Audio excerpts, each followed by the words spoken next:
हमारा चिंतन गीता अध्याय 9 श्लोक 19 पे चल रहा है।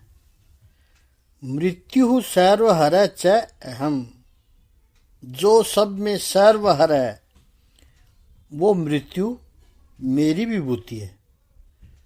और यहाँ भगवान कहते हैं सद सच्चा है, सच्चा है मार्जुन है।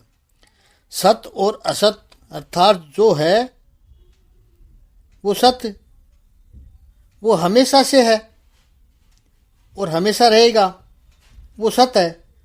और जो नहीं है, जो था भी नहीं, अभी दिखाई पड़ता है, वो वापस रहने वाला है नहीं, वो असत है। भगवान श्री कृष्ण कहते हैं सत और असत दोनों मैं हूं। एक बात हमें याद रखनी है कि परमात्मा को हमें मृत्यु देकर यानी हमें दुखी करने में कोई इंटरेस्ट नहीं है। परमात्मा को तो हमें नया जन्म देकर हमें प्रसन्न करने में इंटरेस्ट है, लेकिन हम परमात्मा के उस उदात्त हेतु को समझ ही नहीं पाते हैं। और जितना हमारी आंखों के सामने है बस उतना ही मानना, ये हमारी बीमारी है। दूसरा जन्म कैसे होगा, होगा कि नहीं होगा, किसने देखा है? अरे महापुरुषों के ज्ञान में, शास्त्रों के ज्ञान में श्रद्धा रखो। वर्तमान जीवन से भी हम आए हैं तो न पहले का कुछ पता है और न बाद का कुछ पता है। और इस संसार रूपी फटे हुए मेली टी शर्ट को पकड़े बैठे हैं, जिसे इस बार भी आए हैं, जैसे हम इस बार भी आए हैं वैसे दूसरी बार भी आ जाएंगे, और अगर नहीं आएंगे तो और अच्छा है। दो ही तो बात है, या तो आएंगे या फिर नहीं आएंगे। नहीं आएंगे तो परमात्मा से मिल गए, चलो छूट गए जन्म मरण के फेरे से। और अगर आए तो जैसे इस बार आए हैं वैसे दोबारा भी आ जाएंगे, डर काहे का?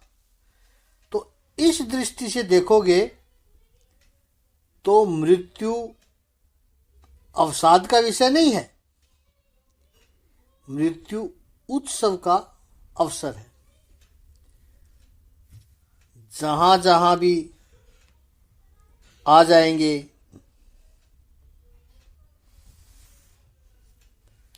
आपको विरोधी दिखाई पड़े, वहां वहां भगवान श्री कृष्ण का दर्शन करो।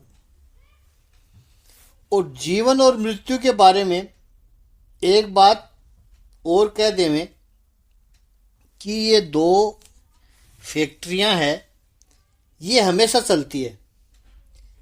चाहे दुनिया की बड़ी बड़ी फैक्ट्रियां बंद हो जाए, कभी पावर सप्लाई की समस्या, कभी कुछ रॉ मटेरियल की समस्या, रॉ मटेरियल की सप्लाई की प्रॉब्लम हो जाए, बंद हो जाए कंपनी, कोई ना कोई कारण, कभी मजदूर लोग स्ट्राइक कर देवे, दुनिया की बड़ी बड़ी फैक्ट्रियां बंद हो सकती है, लेकिन ये दो फैक्ट्रियां कभी बंद हो ही नहीं सकती है। एक मैटरनिटी होम, दूसरा क्रीमिटोरियम, प्रसूति गृह और शमशान गृह। नया नया जीवन इस संसार में आता भी रहेगा, और जो आया हुआ है जीवन है वो समाप्त होता रहेगा। जातस्य ही ध्रुवो मृत्यु, ध्रुवो जन्म मृत्यु से निरंतर होता रहता है, क्योंकि जीव शमशान में जाता है इसलिए वापस प्रसूति गृह में आता है। और यदि शमशान में न जाता तो प्रसूति गृह में आता कहां से? केवल बीच का जो अंतराल है वो हमें पता नहीं चलता है। इसलिए इसके लिए कठोपनिषद पढ़ो। इसी बीच के अंतराल को समझने के लिए हमने भगवत गीता के अध्यायों के बीच में कठोपनिषद का विस्तृत चिंतन किया था। यूट्यूब पर गीता एसोटेरिक नॉलेज पर आपको ये सब कुछ मिल जाएगा। जन्म के बाद क्या होता है उसका एक एक क्षण हमारे पास है, उसकी फिल्म बना सकते हैं। लेकिन मृत्यु के बाद क्या होता है यह हमें पता नहीं होता है। जन्म से लेकर मृत्यु तक हमें सब कुछ पता है, लेकिन मृत्यु से लेकर दूसरे जन्म तक का हमें पता नहीं है। और पता नहीं है इसलिए हम डरे हुए हैं। होना न होना, सत्य असत्य, जन्म मृत्यु, यह एक ही अस्तित्व के पहलू है, विरोधी नहीं है।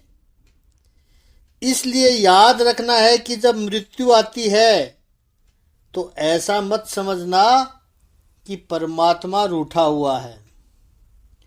मृत्यु आती है तो ऐसा समझना कि परमात्मा नया कपड़ा पहनाना चाहता है। वहां एक प्रश्न ये निर्माण होता है कि हम प्रभु से पूछें कि प्रभु यदि जीवन मृत्यु सत्य असत्य ये सब आप ही हो, भगवान ही है, तो फिर इस संसार में कुछ लोगों का विकास होता है, कुछ लोगों का अधः पतन होता है। ऐसा क्यों होता है प्रभु? यदि आप ही हो तो सबका विकास होना चाहिए था, लेकिन होता नहीं है। कारण क्या है? तब भगवान कहना चाहते हैं कि जो अधः पतित होते हैं वे लोग भी भजन तो मेरा ही करते हैं, लेकिन मेरे लिए नहीं करते हैं। शब्दों पर थोड़ा ध्यान दीजिए कि व्यक्ति तो भगवान, भक्ति तो भगवान की करते हैं वो व्यक्ति, लेकिन वो प्रभु के लिए नहीं करते हैं। वो लोग चाहते हैं कुछ और है, और वो जो चाहते हैं वो उनको मिल जाता है, बस मैं नहीं मिलता। और चूंकि मैं उनको नहीं मिलता इसलिए उनका अधः पतन होता है। यह बात समझाने के लिए भगवान ने आगे के 2 श्लोक में कहा है। ये दोनों श्लोक 20वां और 21वां श्लोक दोनों एक साथ लेंगे। तो पहले ये श्लोक ले लेते हैं, 9वें अध्याय का 20वां श्लोक और 21वां श्लोक दोनों एक साथ ले लेते हैं। त्रिविधा माम सोमपाः पूत पापा यज्ञेष्ट्वा सर्वगतितं प्रार्थयन्ते ते पुण्यमासाद्य सुरेन्द्रलोक मशन्ति दिव्यान् दिवि देवभोगान् ते तं भुक्त्वा सर्वलोकविशालं क्षीणे पुण्ये मृत्यलोकं विशन्ति। एवं त्रैधर्मनुप्रपन्ना गतागतं कामकामा लभन्ते। इस 9वें अध्याय के 20वें श्लोक का शाब्दिक अर्थ है 20वें और 21वें श्लोक का। जो वेदों का अध्ययन करते हैं तथा सोमरस का पान करते हैं वे स्वर्ग प्राप्ति की गवेषणा करते हुए अप्रत्यक्ष रूप से मेरी पूजा करते हैं। वे पाप कर्मों से शुद्ध होकर इंद्र के पवित्र स्वर्गिक धाम में जन्म लेते हैं, जहाँ वे देवताओं का सा आनंद भोगते हैं। इस प्रकार जब वे उपासक विस्तृत स्वर्गिक इंद्रिय सुख को भोग लेते हैं और उनके पुण्य कर्मों के फल क्षीण हो जाते हैं तो वे इस मृत्यु लोक में पुनः लौट आते हैं। इस प्रकार जो तीनों वेदों के सिद्धांतों में दृढ़ रहकर इंद्रिय सुख की गवेषणा करते हैं, उन्हें जन्म मृत्यु का चक्र ही मिल पाता है। ये जन्म मृत्यु का चक्कर उनका त्रिविधा माम सोमपाहा पूतपापा। त्रिविधा यानी त्रिविद्या, यानी वेदों से जो सकाम कर्म वेदों में जो बताए गए हैं, सकाम उपासना की कुछ प्रकार है वेदों में कि ये चाहते हो तो ये करो, ऐसा चाहते हो तो ये करो। पुत्र की अभिलाषा है तो पुत्र कामेष्टि यज्ञ करो, धन चाहिए तो लक्ष्मी सूक्तम करो। ये सब है वेदों में। उनका आचरण करते हुए क्या करते हैं वे लोग? यज्ञ माम इष्ट्वा, यज्ञ के द्वारा मेरी पूजा करके, उपासना करके, सोमपाहा पूत पापा, सोमरस पीने वाले, और पूत पापा यानी पवित्र पाप करने वाले या पवित्र पापी लोग। ये शब्द बड़ा इंटरेस्टिंग है, इसको समझेंगे हम। स्वर्गतिम प्रार्थयन्ते, ये लोग स्वर्ग की गति की प्रार्थना करते हैं, अभिलाषा रखते हैं कि हमें स्वर्ग प्राप्त होगा, अर्थात ऐसी सुंदर सुख सुविधाएं प्राप्त हो।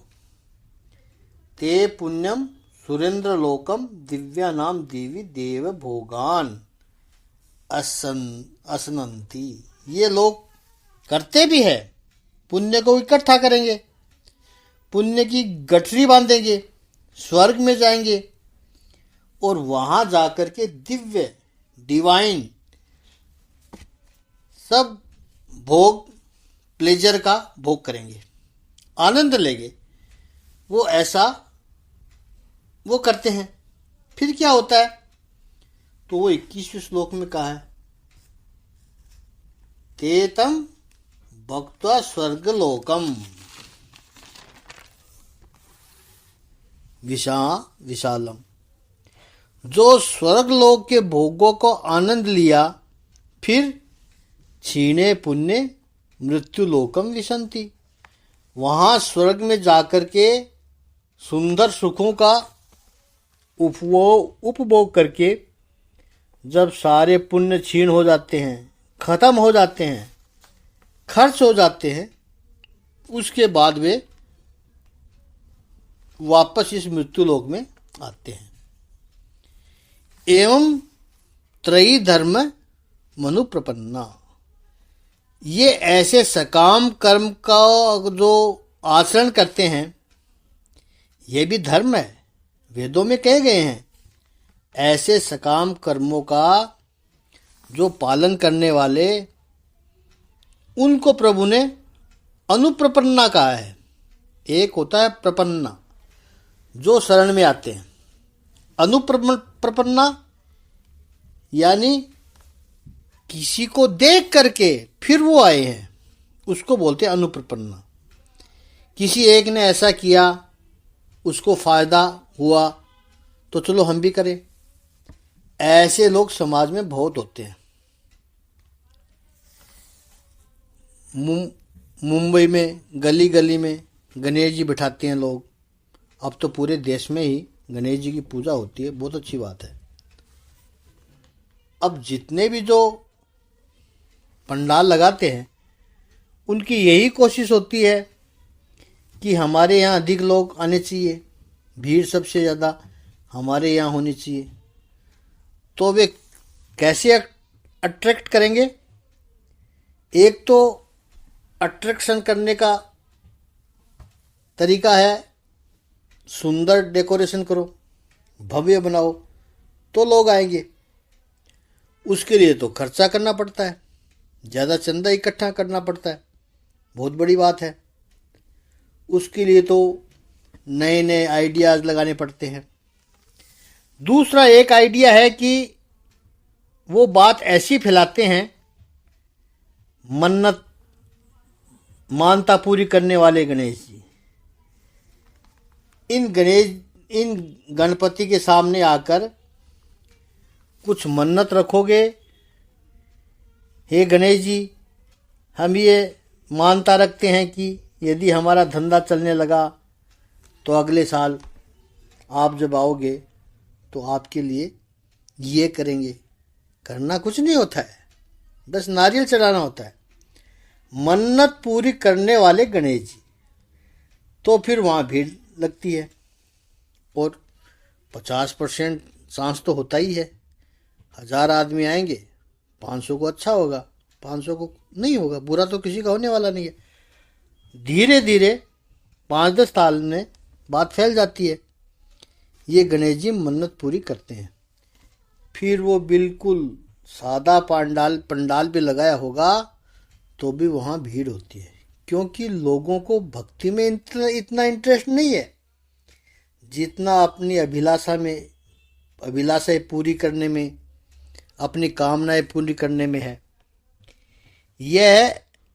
इसको हम अनुप्रपन्ना का